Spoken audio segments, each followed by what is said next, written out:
Perjuangan Sang Jenderal. Saat itu, Belanda sedang menguasai Yogyakarta. Belanda tidak segan-segan melakukan kekerasan pada rakyat. Banyak yang tidak bersalah ditembak mati, bahkan rakyat kelaparan. Dan masih banyak lagi kekerasan yang dilakukan oleh Belanda. Ditambah dengan terjadinya agresi militer dua di Yogyakarta, semakin memperburuk keadaan negara. Hal ini tentu saja membuat Jenderal Sudirman cemas dan kesal terhadap perlakuan Belanda. Tetapi di samping itu, kondisi Jenderal Sudirman tidak dapat melakukan perang melawan Belanda. Penyakit TBC yang diderita oleh Jenderal Sudirman membuat badannya semakin lemah. Ternyata Jenderal Sudirman mempunyai penyakit paru-paru yang sudah parah. Jenderal Sudirman hanya memiliki satu paru-paru yang berfungsi. Pak, kadosipun petang ngaso, panjenengan boten sakit mali memimpin perang. Dokter tidak perlu khawatir, saya masih kuat. Perang ini akan berjalan dengan lancar, Pak. Semangat para prajurit pasti bisa mengusir para Belanda. Bapak tidak perlu khawatir dengan urusan negara ini. Benar dikatakan dokter, Pak. Bapak ini sebaiknya istirahat saja. Kondisi Bapak saat ini tidak memungkinkan untuk memimpin perang. Negara ini harus membutuhkan Bapak. Akhirnya, Jenderal Sudirman memaksa berangkat untuk bergerilya.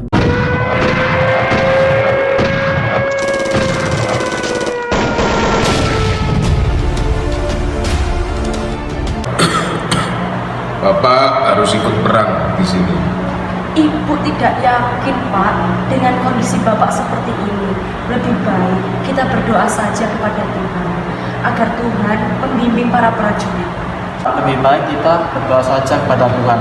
Saya yakin kita pasti bisa mengusir para pembeli itu. Bu, tetap pastikan kondisi Bapak tidak stres dan jaga asupan makannya ya. Pasti, Dok. Pasti akan saya jaga. Para prajurit dan Jenderal Sudirman berperang melawan Belanda dengan semangat yang membara.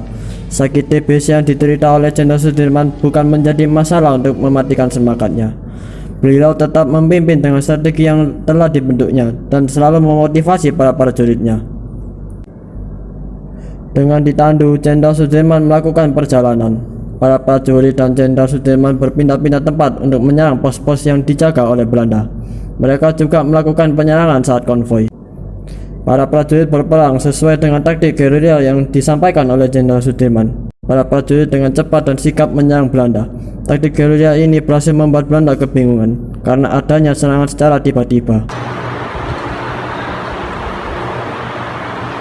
Pak, Bapak kenal mengidap penyakit TBC. Penyakit ini sangat berbahaya sekali bagi paru-paru Bapak. Apalagi paru-paru Bapak yang berfungsi hanya satu saja. Saya khawatir akan terjadi sesuatu yang sangat membahayakan nyawa Bapak di medan perang nanti. Bapak sudah tahu kan bagaimana kondisi Bapak saat ini. Jangan memaksakan, Pak. Lebih baik istirahat saja dulu. Aku ini pemimpin, Bu. Aku kudu tanggung jawab karo kahanan Yogyakarta saiki. Baiklah, Ibu paham. Bapak janji Bapak akan pulang dengan selamat dan Bapak harus ikut perang untuk mengusir para kompeni tersebut. Bapak, apakah kejahatan senjata kita dapat mengalahkan mereka, Pak? Insya Allah, berdoa kepada Tuhan, kita pasti bisa menang. Lelampahan kita tak setebe. Selesai pun kita jenderal lebeting lelampahan menikah. Benar, Jenderal. Kami takut terjadi sesuatu kepada Bapak. Kami telah menyiapkan tandu untuk membawa Bapak. Benar, saya harus ikut sama kalian untuk melewati perang itu agar saya bisa kembali pulang dengan selamat. Junpei Jising Pak. Jenderal, kahanan kadus menikah. Kadus pun di Jenderal kepada berperang.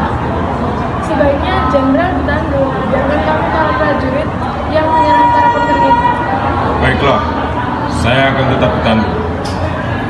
Pikiran saya akan memimpin kalian selama perang ini, dan strategi yang sudah saya berikan kepada kalian tolong diperhatikan dan dilaksanakan dengan baik. Junpei Jising Pak. Sementara itu di rumah, berkat semangat dan kegigihan Jenderal Sudirman dan para prajurit, daerah Yogyakarta berhasil diambil alih kembali dari tangan Belanda. Puncaknya, tidak lama berselang Belanda mengakui kedaulatan RI pada tanggal 27 Desember 1949. Sebulan setelah pengakuan kedaulatan RI, Jenderal Sudirman mengembuskan napas terakhirnya.